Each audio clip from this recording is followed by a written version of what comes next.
안녕하세요. 축구 전문 기자 한준입니다. 지난 2021-2022 시즌 프리미어리그 득점왕을 차지하며 커리어 하이를 찍었던 손흥민 선수가 올 시즌에는 저조한 득점 그리고 아쉬웠던 경기력을 통해 에이징 커브가 왔다. 이제는 폼이 떨어졌다. 기량이 하락하고 있다라는 지적을 받았는데요. 이 문제가 결국엔 전술적인 데 있었다라는 것들이 최근 경기를 통해 드러나고 있습니다. 지난 브라이튼과의 프리미어리그 30라운드 경기에 이어 31라운드 본머스와의 경기도 손흥민 선수가 2경기 연속골을 터뜨렸는데요. 이 2경기의 특징, 손흥민 선수가 선호하는 높은 위치에서의 플레이, 그리고 페리시 선수가 크로스 위주의 플레이가 아닌 손흥민 선수에게도 컷백을 내주고 조력하는, 연계하는 플레이를 펼치면서 상황이 바뀐 것입니다. 말씀드린 대로 역사적인 프리미어리그 100호 골을 페리시 선수가 도왔던 것에 이어 본머스전 손흥민 선수의 2경기 연속골도 페리시 선수가 어시스트했는데요. 손흥민 선수의 활약은 좋았지만 토트넘은 아쉽게 2대3 역전패를 당하며 다음 시즌 챔피언스리그 진출권을 확보하는 게 매우 어려워졌습니다. 손흥민 선수는 잘했는데 토트넘을 이기지 못한 이유는 무엇인지 경기 주요 장면을 통해 분석해드리도록 하겠습니다. 2022-2023 시즌 프리미어리그 31라운드 토트넘 허스퍼가 안방 토트넘 호스퍼 스타디움에서 본머스에 2대3으로 역전패를 당했습니다. 전반 14분에 손흥민 선수가 선제골을 터뜨리면서 사실 앞서갈 때 또 상대의 공세 뒤를 역습하는 게 토트넘의 또 강점이었기 때문에 유리한 흐름이 될 것이다라고 생각을 했는데요. 선제골 이후 전반전이 끝나기 전에 마티아스 비니아에게 동점골을 내줬고요. 또 후반전에는 시작 6분 만인 51분 솔랑키에게 역전골까지 허용하면서 위기를 겪었습니다. 토트넘은 총공세를 펼치다 88분 아르나우트 단주마 선수가 토트넘 입단 후 데뷔골을 터뜨리면서 승부를 원점으로 돌렸는데요. 승리가 절실했던 토트넘은 총공세를 펼치면서 역전골까지 노렸지만 오히려 총공세를 펼치던 그 뒷공간을 내주면서 후반 추가 시간 5분에 오타라 선수에게 역전골을 내주며 결국에는 3대2로 무릎을 꿇었습니다. 이번 라운드에 프리미어리그 4위권 내 경쟁팀인 뉴캐슬 유나이티드가 에스턴 빌라의 0대3 완패를 당하면서 승점 56점에 멈춰 있는 상황이었거든요. 승점 53점인 토트넘이 만약 본머스를 이겼다면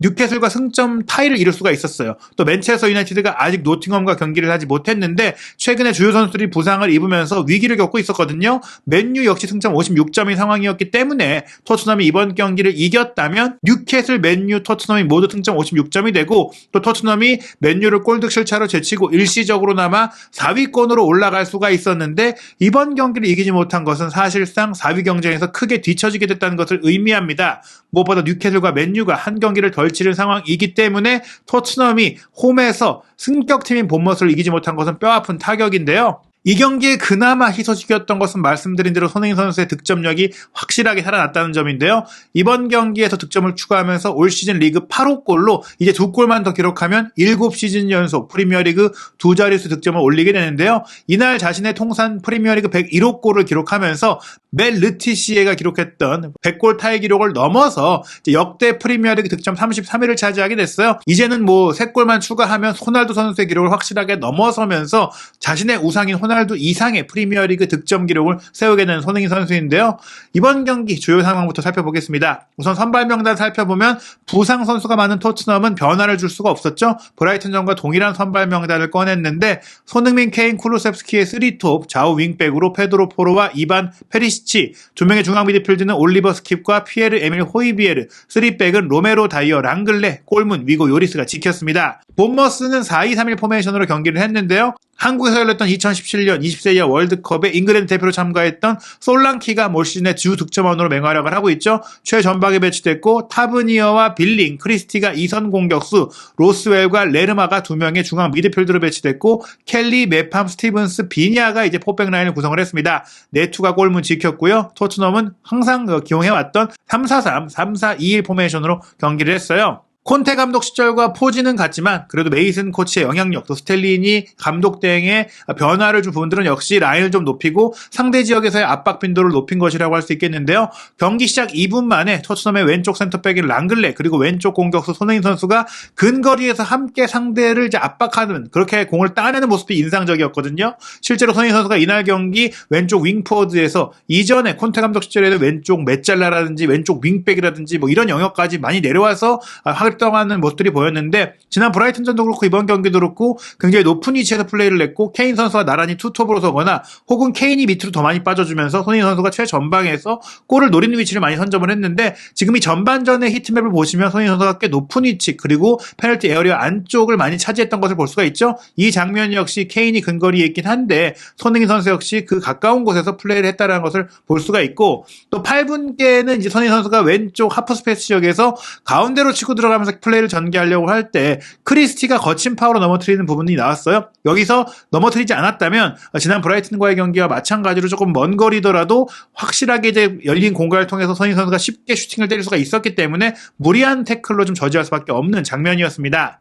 전반전 초반 흐름은 토트넘이 주도를 했는데요. 12분에는 페리시치가 오른쪽에 침투해왔던 클루세스키의 패스를 내줬고 클루세스키의 왼발 슈팅이 수비를 맞고 굴절되면서 빗나갔는데 이 사이 공간에서 손흥민 선수가 가운데로 빠져 들어가면서 수비를 끌고 가줬던 것이 효과적인 그런 전술적인 움직임이 됐습니다. 그리고 14분에 토트넘이 선제골을 넣게 됐는데요. 토트넘의 왼쪽 센터백으로 출전한 랑글레의 왼발 로빙 스루 패스가 기가 막히게 연결이 됐어요. 랑글레 선수가 사실은 수비적인 능력, 대인 방어 능력은 조금 아쉽지만 왼발 패스를 통해 공격에 이제 기회를 열어주는 이런 빌드업 패스가 좋은 선수인데 왼쪽 윙백인 페리시치의 배우 침투를 잘 보고 긴 로빙 스루 패스를 연결했고 여기서 페리시치가 공을 받아서 문전 왼쪽까지 치고 들어갔는데 이전에 페리시치라면 지금 보시는 대로 문전 오른쪽에 케인 선수를 향해서 크로스 패스를 높이 올리거나 혹은 뭐 포로나 크루스키가 바깥쪽에서 들어올 때 크로스 패스를 시도할 수가 있었는데 손흥민 선수를 애초에 주려고 마음 먹은 것 같았었습니다.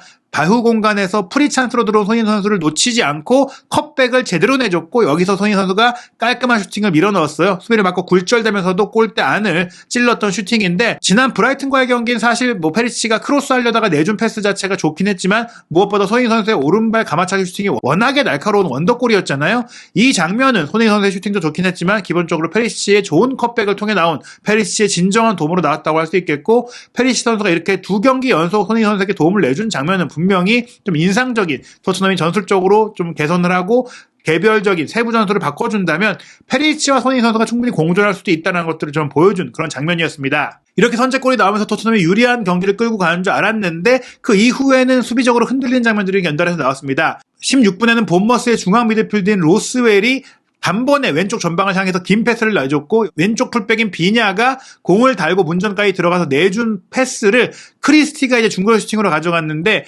골대를 좀 크게 넘기고 말았어요. 사실은 이제 수비가 확실히 열렸고 슈팅을 내줄 때 크리스티에 대한 압박이 전혀 없었기 때문에 골대 안으로만 찼다면 실점할 수 있었던 위기였거든요. 21분에는 그래도 손흥민 선수를 통한 토트넘의 공격이 또 한 번 좋은 장면으로 이어졌는데요. 이날 경기는 올리버 스킵 선수가 굉장히 높은 위치로 올라오고 많이 뛰어주고 또 패스 공급도 잘해주면서 맹활약을 펼쳤어요. 스킵의 스루 패스를 받은 손흥민 선수가 단독 돌파로 개인 능력으로 솔로 플레이로 문전까지 틀고 들어갔고 헛다리 집기를 통해서 오른발로 찰지 왼발로 찰지 상대를 속이다가 결국에는 문전 니어포스트까지 들어가서 왼발 슈팅을 기가 막히게 때렸는데 이 슈팅을 네투가 선방을 하면서 손흥민 선수가 추가골을 아쉽게 놓치고 말았습니다. 23분에는 손흥민 선수가 이제 오른쪽으로 또 이동을 해서 오른쪽 하프 스페이스에서 상대 수비의 다리 사이를 꿰뚫는 정말 노리고 찔러준 패스를 케인에게 연결했는데 케인 선수의 슈팅이 네트 골키퍼의 정면으로 이어지면서 막혔는데 이 장면들을 보시면 아시겠지만 손흥민 선수가 높은 위치에서 슈팅하거나 키패스를 뿌리는 그런 역할들을 하니까 토트넘이 좋은 슈팅 장면을 많이 만들어낼 수가 있었거든요. 하지만 문제는 계속해서 수비였어요. 윙백 뒷공간이 흔들렸고 무엇보다 3백 앞공간에 대한 커버도 좀 부족했습니다. 29분에는 테버니어 선수가 이제 페널티 에어리어 우측에서 가운데로 치고 들어오면서 왼발 슈팅을 때렸는데 이게 골문 좌측 상단 구석으로 예리하게 들어가는 것을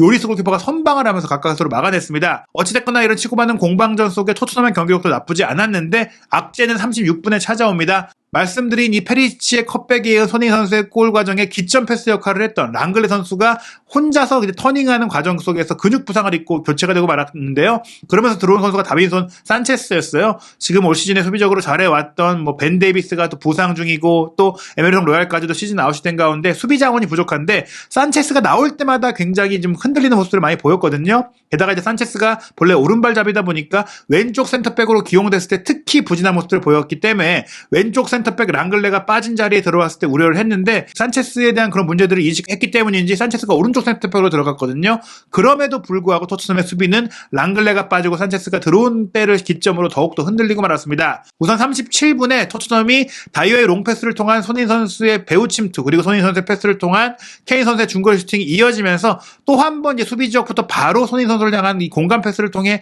좋은 이제 슈팅 장면을 만들어냈거든요. 하지만 이 장면 직후에 동점골을 내주고 말았어요. 38분이었는데 수비 진영에서 포로가 공을 끌고 올라가는 과정에 좀 무리한 돌파를 시도하다가 본머스의 레프트백이 비니아에게 공을 빼앗기게 됩니다. 그리고 나서 연결된 패스에서 솔랑키가 침투를 하는데 산체스가 쫓아가지 못했고 이 솔랑키 패스를 받은 비니아의 칩샷이 요리스의 키를 넘기면서 동점골로 연결이 됐는데 산체스가 따라온 것이 좀 힘이 부족했다는 느낌도 있지만 무엇보다 포로 선수가 무리한 돌파로 위험 지역에서 수비 지역에서 공을 뺏기면서 모든 선수들이 뒤로 내려오는 데 있어서 타이밍을 뺏기게 된 부분들 분명히 아쉬운 장면이었고 포로의 공격력은 좋지만 수비력이 아쉽다는 것들을 다시 한번 좀 보여준 장면이었어요. 전반 추가 시간에는 그래도 토니 선수가 또 한 번 좋은 장면으로 앞서갈 수 있는 기회를 만들었는데 문전 혼전 상황을 애초에 야기했던 것도 손흥민 선수의 패스였거든요. 이후 흘러나온 공을 손흥민 선수가 받아서 수비 두 명을 제치고 가운데로 커트인하면서 오른발 슈팅을 시도했는데 이게 수비를 막고 골대 안으로 향했지만 네트 골키퍼에 또 한 번 정면으로 이어지면서 무산이 됐습니다. 전반전 1대1 동률로 끝났는데요. 볼 점유율은 본머스가 54%로 가져갔지만 기대 득점값은 토트넘이 0.97골, 본머스가 0.65골로 토트넘이 좀 더 득점에 가까운 상황들을 많이 만들어냈어요. 실제로 슈팅 기회도 10대5로 토트넘이 더 많았고요. 빅찬스는 하나씩 있었지만 전반적인 공격 빈도는 토트넘이 많았다. 그리고 그 중심에 손흥민 선수가 있었다고 할 수 있겠는데요. 토트넘은 10개의 슈팅 중에 4개만 유효 슈팅으로 연결됐는데 이 4개 중에 3개의 유효 슈팅을 손흥민 선수가 기록을 했어요. 심지어 손흥민 선수는 딱 3개의 슈팅을 시도해서 모두 유효 슈팅을 기록했고 한 차례의 골을 기록했고 또 2개의 기회를 창출하는 등 굉장히 효율적인 공격 작업을 보였기 때문에 전반전 최고의 선수였다고 할 수 있겠는데요. 그러나 후반전의 분위기는 급격히 본머스 쪽으로 길게 됩니다. 후반 시작 3분 만인 48분 스킵 선수의 전진 패스를 받은 포로 선수가 오른쪽을 파고들어서 이제 컷백을 내줬을 때 페리시가 들어와서 슈팅 기회를 가져가려고 했지만 수비가 달려오면서 막았어요. 사실 이 장면은 손흥민 선수가 가운데서 침투에 들어가면서 수비를 끌고 간 공간에 페리시가 들어와 슈팅을 하려고 했는데 페리시의 침투가 조금 한 발 늦어지면서 좀 마침표를 찍지 못했던 정말 장면이었거든요. 손흥민 선수의 전술적인 움직임이 빛났던 장면인데 이르고 나서 1분 뒤에 본머스가 전반전에 이제 결정적인 동점골을 넣었던 비냐 선수를 부상으로 잃는 상황이 나왔습니다. 그러면서 스미스를 교체해야 되는 그런 악재가 생겼다고 할 수 있겠는데 그 악재보다는 토트넘이 랑글레를 인해 악재가 더 컸던 것 같아요. 51분에 산체스가 수비 상황에서 이제 커버를 하다가 이제 공을 좀 먼저 따내는 듯 했는데 여기서 걷어내려고 건드린 것이 무리하게 이제 솔랑키 쪽으로 흐르게 되는 상황이 되면서 솔랑키가 이어받으면서 자책 패스가 되고 말았죠. 그리고 솔랑키는 요리스의 키를 넘기는 칩샷으로 역전골을 터뜨리고 말았습니다. 전반전 비냐의 역전골과 마찬가지로 토트넘이 수비 진영에서 좀 불안한 모습을 보이면서 스스로 무너졌다고 할 수 있는 그런 장면이었거든요. 그러다 보니까 끌려가는 상황이 됐고 또 산체스를 대신할 수 있는 수비수도 없고 공격 숫자를 늘려야 했던 토트넘은 교체로 투입했던 산체스를 58분에 빼면서 공격수인 단주마를 투입하는 그런 결단을 내렸는데요. 그리고 나서 토트넘이 총공세를 펼쳤어요. 실제로 이 총공세의 결과로 많은 슈팅 기회가 찾아왔는데요. 61분에는 페드로 포로의 코너킥을 니어포스트에서 호이비에르가 헤더 패스로 연결해줬고 이것을 이제 페리시가 오른발 발리 슈팅으로 연결한 것이 허무하게 허공을 갈랐습니다. 골대 안으로만 좀 차 넣었다면 충분히 동점골이 될 수 있는 기회였고요.